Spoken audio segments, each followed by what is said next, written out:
नमस्कार, मेरा नाम है नसीम अली और आप देख रहे हैं HTV न्यूज।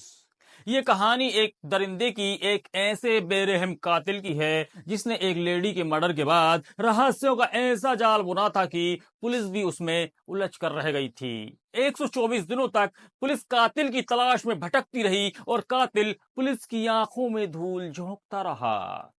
और जब वो पकड़ाया तो सामने आई उसके शातिर चाल की वो कहानी जिसने सारे शहर में फैला दी दहशत। बॉलीवुड फिल्म दृश्यम का वो सीन याद कीजिए जिसमें अभिनेता अजय देवगन ने पुलिस अधिकारी के बेटे की लाश को निर्माणाधीन पुलिस स्टेशन में ही गड़ा दिया था।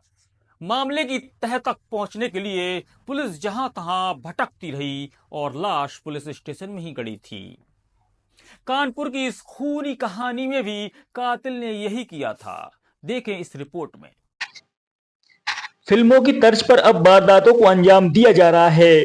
लोग फिल्मों की कहानी को हकीकत से जोड़कर नापाक मंसूबों को पूरा कर रहे हैं। ऐसा ही एक कांड ने कानपुर पुलिस प्रशासन को हैरान कर दिया था। जिस महिला की गुमशुदगी और अपहरण के तार एक शहर से दूसरे शहर जोड़े जा रहे थे, वो उसी दिन काल के गाल में समा गई थी जिस दिन वो घर से निकलकर जिम पहुंची। जिम में ट्रेनिंग देने वाले ट्रेनर ने कारोबारी की पत्नी एकता की हत्या कर शव को जिलाधिकारी के आवास से जुड़े हुए ऑफिसर्स कैंपस की जमीन में दफना दिया था।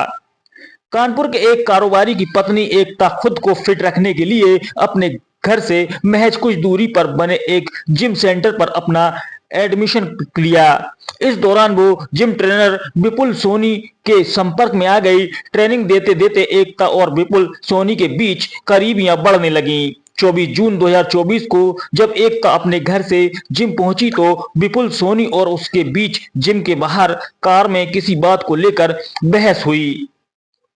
पुलिस को विपुल सोनी ने बताया कि उसने एकता को अपनी शादी तय होने की जानकारी दी, जिस पर एकता और विपुल सोनी के बीच बहस हुई। तभी विपुल सोनी ने एकता की गर्दन में एक पंच मारा जिससे एकता बेसुध हो गई।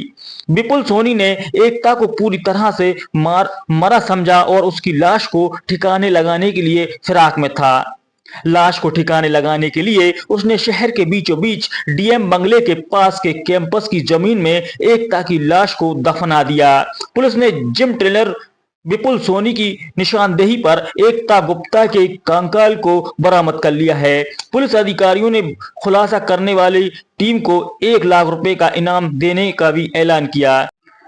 वहीं इस हत्याकांड ने कई सवाल खड़े किए हैं कि जिस कार में शव को रखकर जिम ट्रेनर डीएम आवास कैंपस में पहुंचा था, उसके अंदर कार गेट से कैसे घुसी? जिस कैंपस में शव को दफनाया गया उसमें 8 फुट के लगभग गड्ढा कब खोदा गया? जब गड्ढा खोदा जा रहा था तो फावड़े की धमक और आवाज ना तो डीएम आवास के गेट पर तैनात किसी सुरक्षा कर्मी ने सुनी और ना ही किसी गार्ड ने ही सुनी। घटना स्थल के सामने महज 15 फीट की सड़क के दूसरी ओर जज का आवास है, वहां भी सुरक्षा कर्मी गेट पर मुस्तैद रहता है, उसे भी कुछ क्यों नहीं दिखाई दिया? पुलिस की थ्योरी अभी बहुत से सवाल उठा रही है जिनके जवाब मिलना बाकी है। बता दें कि कानपुर में एक हत्या के मामले में सबको हैरान कर दिया है और उससे भी ज्यादा हैरान करने वाली बात यह है कि हत्यारे ने हत्या के बाद महिला के शव को कानपुर के जिलाधिकारी के आवास से सटे हुए ऑफिसर्स कंपाउंड में गड़ाकर दफना दिया और आसानी से वह गायब हो गया।